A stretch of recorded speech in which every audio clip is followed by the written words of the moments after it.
Hello, my name is Christopher Sowton, and I'd like to introduce to you a method of working with dreams, which I call the re-enter and reimagine method.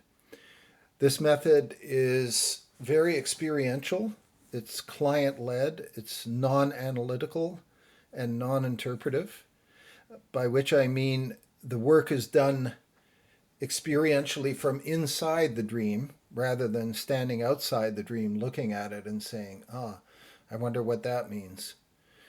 When you take that stance, which is an interpretive stance, you are thinking about the dream, but you're not actually in it. So in this method, you invite your client to go back into the dream as if they were stepping onto a movie set where the action can continue and the next scene can be filmed. So to expand this metaphor a little bit, imagine that you just woke up from a dream. So you have a recording, like you've made a bit of a film clip, and your recording is your memory of the dream. And you can stop there, and you can go interpretive now and start to think about what that might mean and how it might connect to your life. And that is very good work. But there is another thing you can do, which is to go back onto the movie set. The actors are still there, the set's still there, the props are there. Only now you're bringing in a new kind of director. And the director is you, that is to say, the awake you, the person you are when you're awake, with your sense of egoic agency and your perspective. And now you can change the dream or dream it forward, if you like, with this new director on the set. And if you're doing dream work with a client, you could say they're co-directors. There's you, the facilitator or therapist or dream worker, and then you, also the client. And together, you're thinking about how you might want to change this scene or develop this scene or evolve the scene. So that's how it works. And just like on a movie set, there are multiple possibilities. There can be more than one take. Sometimes there are many takes, dozens of takes. And you can do that in re-entry dream work too. Because if you try something and it doesn't feel quite right, then you can go back to the beginning, to your entry point, which is the point where your original dream ended, and you can try again and you can try something different. So the first thing you do, well, let's take a real dream example. I'll read one out to you. This was told to me recently by a 42-year-old woman. And she called the dream the black assassin in the dark hallway. She said, I'm in a hallway in my home. It's not exactly my real home, but in the dream it was my home. It's nighttime. It's quite dark. I'm in the hallway that goes towards the bedrooms, when suddenly I sense that there is someone in the house. I stop. I start to feel very frightened. I'm frozen in fear. Then I look down the hallway, and framed in the door to one of the bedrooms, I see a dark figure. And as I look at him, I see he's all dressed in black. And his face, too, is completely covered in black, so I can't see his face. So I can't do anything. I'm just frozen. And he makes a move towards me, and I kind of step back and start to scream, and I wake up.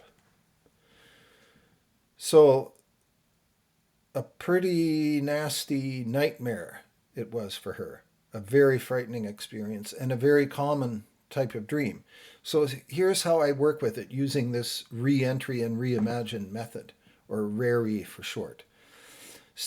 First thing, I always invite the client to tell me what they've made of it so far. I'll just say, okay, what connections or insights have you got about it so far? And sometimes they will say something very interesting, and sometimes they've made very important connections to their life already. Usually not. Usually they will say, I don't know, I'm mystified, or I haven't made much of it yet. But in either case, even if they have made quite a bit of it already, it's worth going into, it's worth re entering because you'll usually get more insight and more connection. So, step one, you're going to get clarification. You want to get the full, clear, complete story of what happened in the dream. And I use an acronym which I call SEFA, SEFA, to make sure I've got that before I even start to use the method. So here you're just asking very neutral, very non-leading, and completely non-interpretive questions about S, the setting, E, the events, F, the feelings, and A, the associations for the key figures in the dream. So the setting, where was the setting? The setting is often very important, not always, but often. So it was in the hallway of her home. So she stated that clearly. So you could ask about that for more clarification. In this case, I don't think we really need to. You could ask for clarification about the events or the order of the events if you're not clear about it. Again, we may not need to here, but you might ask, for example, like when did you sense that there was someone in the house, or what tipped you off to that feeling? Was it a sound, or what? How did you get the sense that there was someone in the house? So that would be a clarification of the events. The feeling she already described as frozen with terror. But, when people describe dreams, they often leave the feeling part out. So you want to make sure you get that. That's often one of the critical parts of the dream. And the associations for any key figures here. For example, in this dream, you might say, what would you associate with a figure all dressed in black? So that's the SEFA. Once you've got those four things, I find, you're ready to go. So now you can move to step two. You can invite your client to re-enter the dream. And here you would just say something like, would you like to re-enter this dream now? And usually you want to be saying we, because you're going to do it with them. You're going to be with them, imagining the scene as they are imagining it. And that feeling of having an ally and a support with them is very important for this work, especially with a frightening dream like this one. In step three, you need to change the feeling and pace of the dream often, because this person is terrified. They can't do much good work when they're terrified. Just remember, as a general rule, if your client is in a fear state or a dissociated state, then you can't do much good work. So you've got to bring them out of the fear state or the dissociated state so that they're fully present and fully embodied and feeling empowered before you proceed. So whatever you need to do at that step, step three, you can do. Then you move to step four. Now the client is in the dream scene. They're in the dark hallway in their imagination. So step four would be that you ask the client what ideally in this situation in the hallway with this frightening figure whose face you cannot see, what would you like to be able to do? So I asked her that, and she said, I would like to know who this figure is. And as soon as she said that, she knew. She said, wait, I already know. It's my husband. So you let her absorb that information for a while and to let it resonate in her body. And then you can move on to the next part, which is that, now that we know who this figure is, what ideally would you like to do or say in this situation? So she thought about that for a moment, and then she said, I'd like him not to frighten and intimidate me. So here we have a bit of a problem here because this is a non-agency statement. It's about passively hoping that her husband would change into someone who did not frighten and intimidate her. So that would be asking for him to change. But really, we want her to change something. We want her to try something new. So we need something that's more active, something that arises out of her. So I asked her, okay, so what would you want to do or say to communicate this? To communicate that you would want him to stop frightening and intimidating you. And here she couldn't really think of anything. There was a kind of paralysis of her imagination, which happens very often in this kind of work.